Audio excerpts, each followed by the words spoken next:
somos montaña, somos río. Y si le cortan los brazos al río, son mis brazos. Y si le sacan el agua a la tierra, me desangro. Y si matan el ganado por querer matar, me matan. Pachacama, se nos acaba la vida. ¿Qué va a ser de nosotros sin ver correr los llamitos, sin escuchar cantar los cuculis, sin ver crecer la yareta? ¿Qué va a ser de nosotros?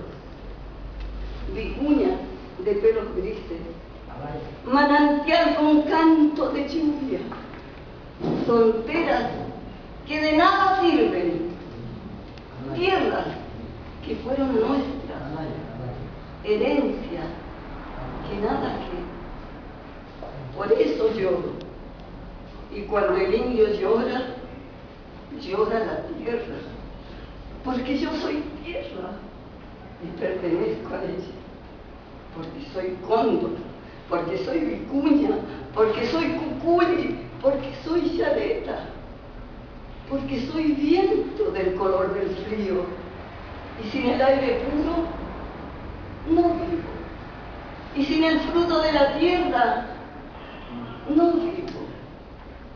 Por eso lloro, por eso clamo.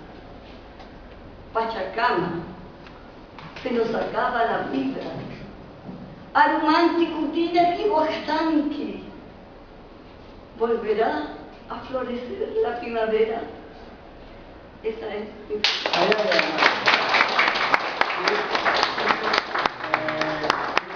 Voy a poner en pantalla el último grupo para luego pasar al almuerzo.